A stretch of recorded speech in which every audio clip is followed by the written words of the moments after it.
Hey, everybody, and welcome to this episode of Beyond Day One. I'm David, and I'm so glad to be back with you because today we're going to talk about something that I know is top of the mind for a lot of you, and that is the topic of AI. I'm not going to have this conversation by myself. I feel like I'm going to need backup today. So I've got, of course, with me Gen Z John, and I've also got with me Philip Rich. Gentlemen, it's an AI world, and we're all hmm just living in it. And Yes. let me tell you, there's a lot of consternation around AI. Here's what I know about Gen Z and AI. Uh, Gen Z is actually ahead of the game in some cases when it comes to AI. They're using it daily because it's on their phone and it's built into some of the devices and tools that they're using, their iPads, etc. And then they're also familiar with things like Chat GPT, Claude, Gemini, uh, Perplexity, and some of the other tools that are out there. But they're also very much self taught on AI. But now, if you look at the headlines of our world today, we see AI, AI, AI, AI, AI everywhere. And you get the impression that AI is going to be taking over any minute now. And so one of the fears that it produces in Gen Z is the possibility that could I lose my job because AI is going to come in and do all of this basic work that is entry level that I might be doing. And if you look at some of the headlines, you've seen some companies are downsizing their entry level employees in exchange for AI, and other companies have already started to introduce certain skills by way of AI to try to alleviate some of the pressure. But, ladies and gentlemen, as an AI enthusiast and an early adopter, let me tell you the demise of the workplace by AI has been greatly oversold. hmm And Yeah. I'm going to tell you, you've got to just, if you begin to look at AI and you begin to use it and start learning about it, you see what the possibilities are. But then you also, I believe, have to see that a lot of the things that we've heard about what AI is going to be is in the future, not the present. We're in a very much an early adopter stage of AI right now, but yet I also spent a good bit of time on LinkedIn. And let me tell you, the world doesn't sometimes seem ready for AI because there's a lot of fighting. And boy, um, I have to be honest with you. I've had to turn some people off on LinkedIn and stop looking at certain posts because they seem like they're only there to look for number one, is the post that you wrote on LinkedIn AI? Because if it is AI, you're a sinner and you're going to hell. And, you know, are you saying anything positive about AI? Because if you are, I'm going to have to jump on your post and tell you how wrong you are and how evil AI is. And all these data centers are driving up the cost of electricity and and all of these things. And we just need to settle down. We need to back up a little bit and take a sober look at what AI is, and more specifically, how Gen Z, who's leading the way, can actually feel more comfortable with AI when you know that it's not about to take your job.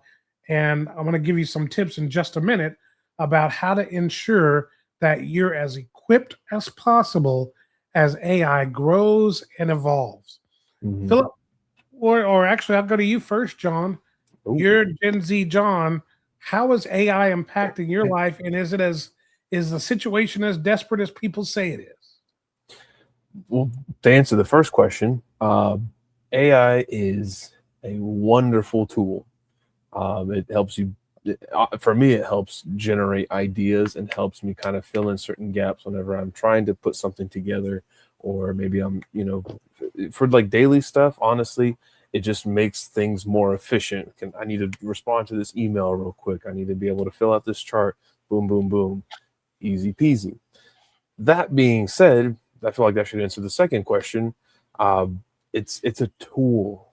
Um, you know, I perceive it as like, when you look at history, when certain things are invented and certain tools are invented, like, the automobile, the cotton gin, like these things, did it take some jobs away? Yes, but it made, like, in the long run, it just made things easier and more efficient.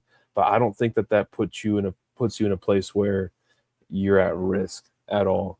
Um, there are certain things that AI is really good at, and right now, especially in the business industry, AI is a very helpful tool.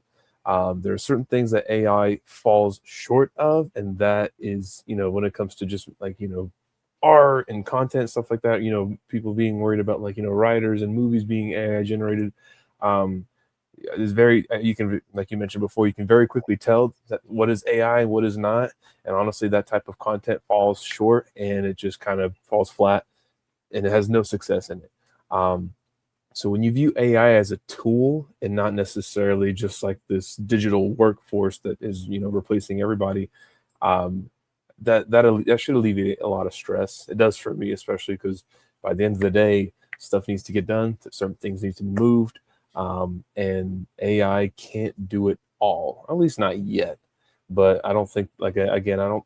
When you perceive it as a tool, you understand how to use it a little bit better. When you understand how to use it a little bit better, um, I hate to say it again, but there's just like, you kind of like relieve yourself of that pressure and that stress, and you know how to move forward with AI.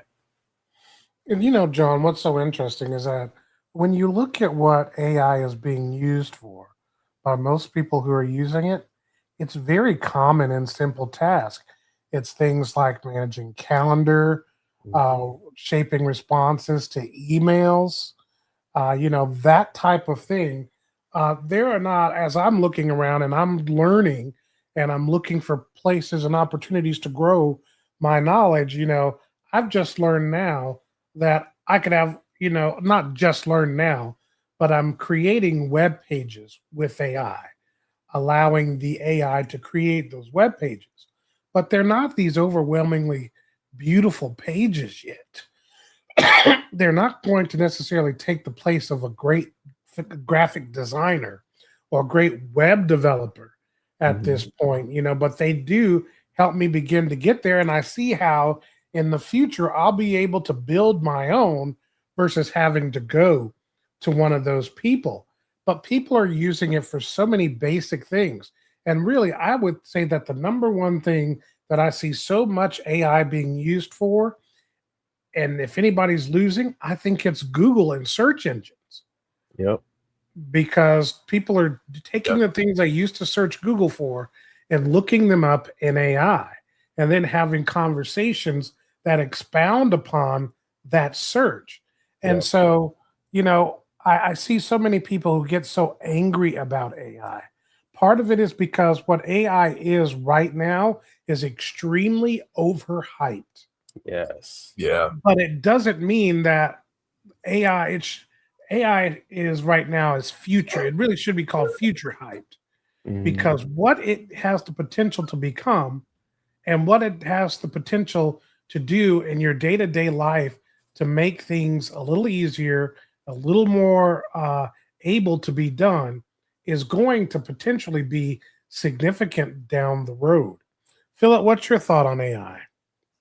Yeah, I think that there's a lot of skepticism around AI, but that's with any new thing that comes along, you're going to have the detractors and people like that will tell you why something's not going to work or not going to catch on like people are claiming that it will.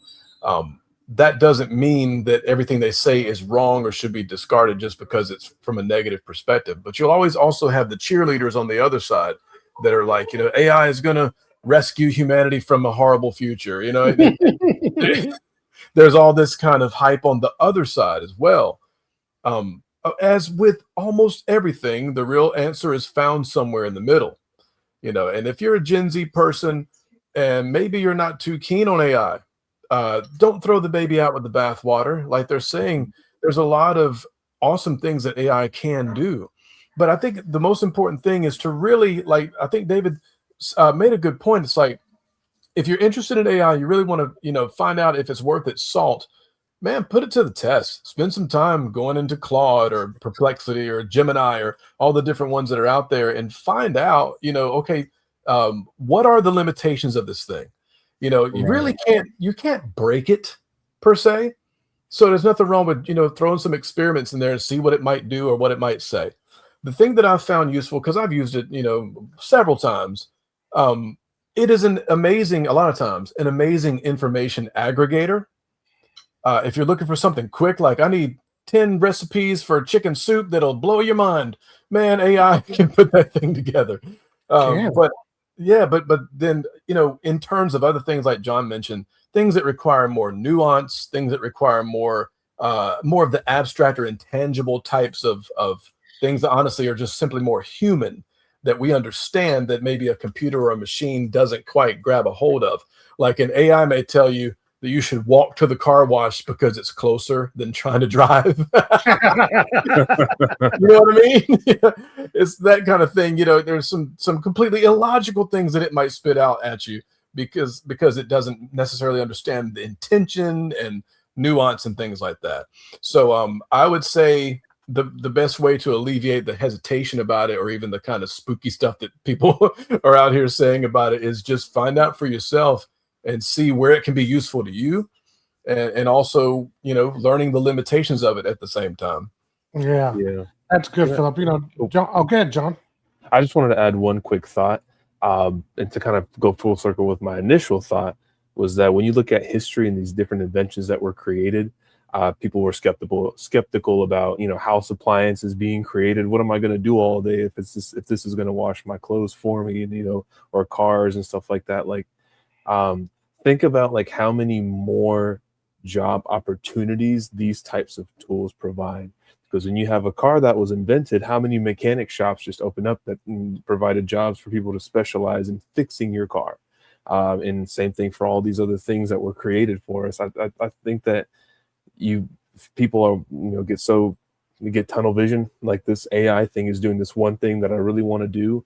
But you have to think about the possibilities of how many more specialists can be created to maintain and also provide the tool that you're looking for, which is AI that we're talking about. So I feel like that hasn't changed, and it's not really going to change.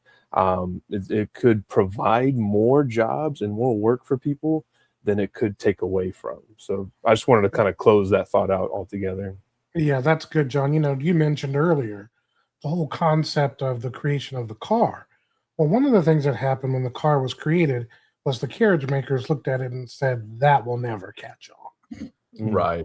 And the only time you see a carriage now is in some people's parks in their big cities as a little ride around town of nostalgia of what used to be. Yeah. So we have to be smart enough to recognize that AI is something, and it's something we need to pay attention to. And it's good for us to follow and keep an eye on. It's good for us to interact with it and learn from it. But it's also important that we don't get carried away by it and start working so far down the line that we lose ourselves in it and we lose other people as well. So what it calls for is sobriety. And let me tell you, Gen Z uses AI, but they don't always love AI.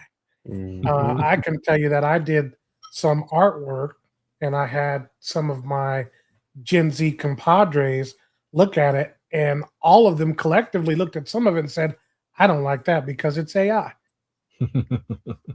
And so they didn't want this imagery. This was a YouTube thumbnail. They didn't want the imagery to look AI. They wanted to look like either a graphic designer made it or that I came across it naturally some kind of way, which meant that it was imperfect and all of that good stuff. This is a generation that I have a book on my shelf. Where is it? Yeah, it's called The Revenge of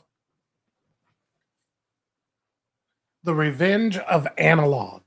It's a great book, but Gen Z is another one of these generations that is kind of defying what others are saying, and they're driving their way to a more analog access, but also using these digital tools. They're an interesting generation, and I think they're going to really help us learn this AI, learn the resources and tools, take the opportunity to take trainings so you can learn proper prompting, learn how to do some of the things that some of the specialized AI can do. And I think you're going to find that it's going to be long-term helpful for you. Until next time, I'm David, that's Philip, and that's John, and we're out.